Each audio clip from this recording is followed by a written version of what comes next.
Greetings from Jerusalem. To all my friends in AIPAC, the first thing I want to say is, thank you, AIPAC. Thank you for standing with Israel. Thank you for standing with the American-Israeli alliance. And thank you for standing up for the truth.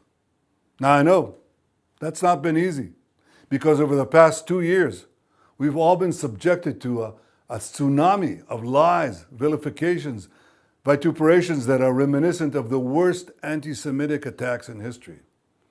I know you and AIPAC have been suffering such attacks.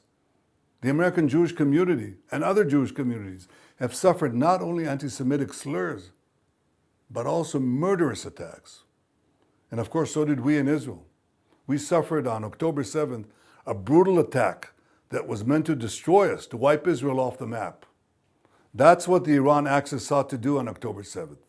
Iran's proxies sought and seek to annihilate the Jewish people, and their patron Iran sought and seeks to annihilate the Jewish state.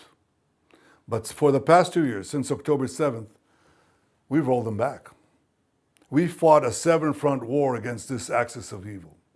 And thanks to the incredible courage of our soldiers, we rolled back this threat to our existence and to our future. We battered Hamas, we hammered Hezbollah, we helped bring down the murderous Assad regime, we struck the Houthis, we attacked pro-Iranian militias, and we also attacked Iran itself. With America's help, we rolled back Iran's nuclear bomb program and its ballistic missile threat. That axis has been greatly weakened, but it's still there. It's licking its wounds. It still chants, death to America, death to Israel. I appreciate the efforts that President Trump is making to ensure that those threats against both our countries do not reappear. We have never had a greater friend in the White House than President Donald J. Trump. And I want to tell you that I value the support of Americans from both sides of the aisle. I know it's been difficult for some, and I respect your courage, your honesty, the fact that you're willing to stand up against colleagues who sometimes bow their head to this anti-Semitism. You do not. I salute you. As far as Gaza is concerned, we set 3 objectives. The first was to return all our hostages. And with the incredible heroism of our soldiers, we returned most of them. But still we had a few dozen hostages that remain in Gaza, both living and dead. And people said basically, you either submit to Hamas or you're never going to get them out. We thought, and I thought, otherwise. With our military action into Hamas's last stronghold, Gaza City, and with President Trump's bold diplomatic pressure on the other side, we combined those twin pressures and got all of our hostages out, right to the last hero, Rani Gvili. We got every single hostage back. Many didn't believe we'd do it, but I believed it. President Trump believed it, and we did it. And I thank each of you for your support, because I know so many of you contributed to this effort in so many ways. Thank you. Thank you all for the efforts you did. The second objective we set out to achieve is to dismantle Hamas's military and governing capabilities. We're well on our way to achieve that too. Hamas must disarm, and Gaza must be demilitarized. Now that can be done the easy way, or it can be done the hard way. But I can assure you, it will be done. The third objective we set out to do is to make sure that Gaza never poses a threat to Israel again. That requires de-radicalization. That's a difficult word, but it means re-education. It means a change. It's been done in other parts of the world. It's been done in some Gulf states. It's been done in Japan and Germany. So the first thing we have to make sure is de-radicalization. But that also depends on security arrangement, where Israel is responsible for overall security. Israel and Israel alone can guarantee that, and we shall. I want to say a few words about the state of the American-Israeli alliance. In many ways, it's never been stronger. The extent, the depth of our cooperation is astounding. It would have been unimaginable just a few years ago, but it's there.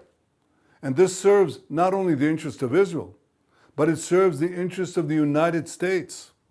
Israel provides invaluable intelligence, technology, and regional cooperation in ways that serve the interests of the United States and its allies.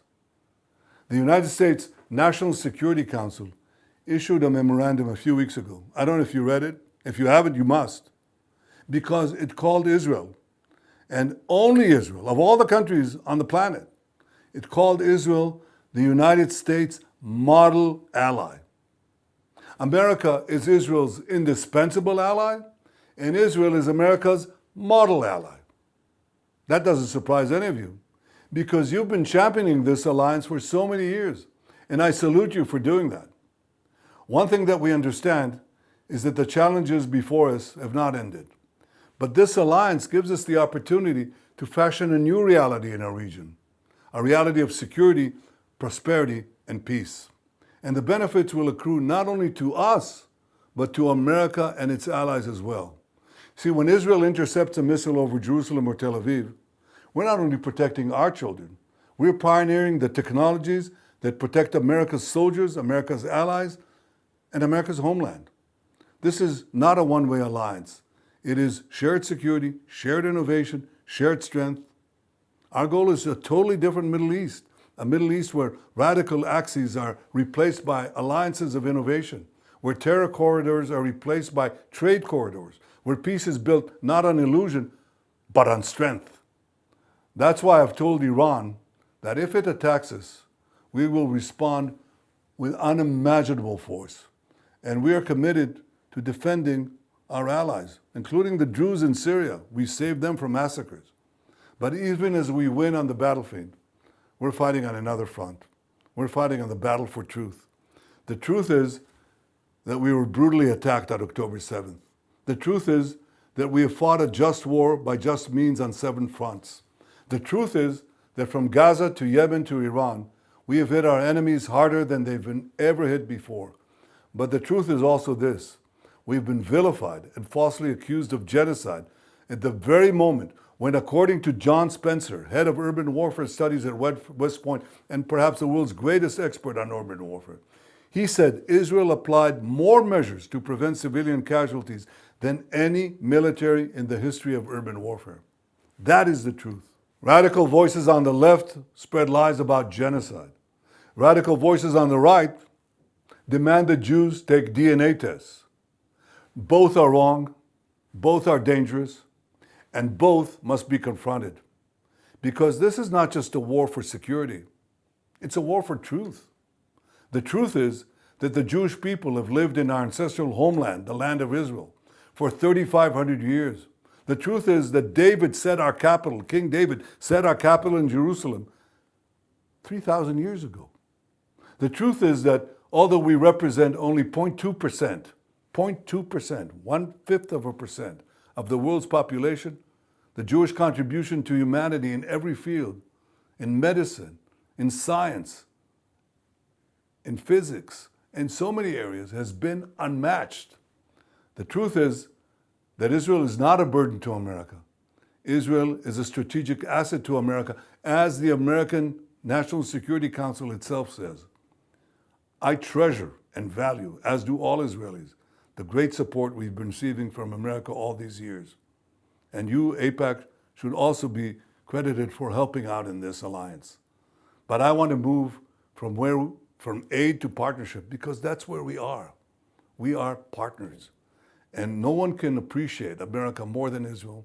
And I believe that many, many Americans understand that America has no better ally than Israel. And a final word on anti-Semitism. It's been part of our history for over 2 millennia. 500 years before the birth of Christ, we've had anti-Semitism, and ever since, it's been there. The vilifications through the Middle Ages and through modern times, including right up to the Holocaust, continue. Now, some believe that after the Holocaust, there would be an end to this horrible curse. Well, it turns out it was only a brief interlude. And as anti-Semitism rears its ugly head again, there's only one thing to do in order to fight it. And that's to fight it. Whether it's in the military battlefield or on the political battlefield of public opinion in America or Europe or elsewhere, we have to fight it. So I have only one message for you. Don't bow your heads. Don't cower before it. People respect those who respect themselves and who are willing to fight for the truth and fight for their rights. That's what every Jew should do. All Jews who pride themselves in being part of the great Jewish nation should actively fight anti-Semitism. It is the battle for Israel. It's the battle for the Jewish people. It's the battle for the great alliance with the United States of America. It's the battle for truth. We shall fight on all these fronts, and we shall win. Thank you, AIPAC. God bless Israel, God bless America, and God bless our great and unshakable alliance. Thank you.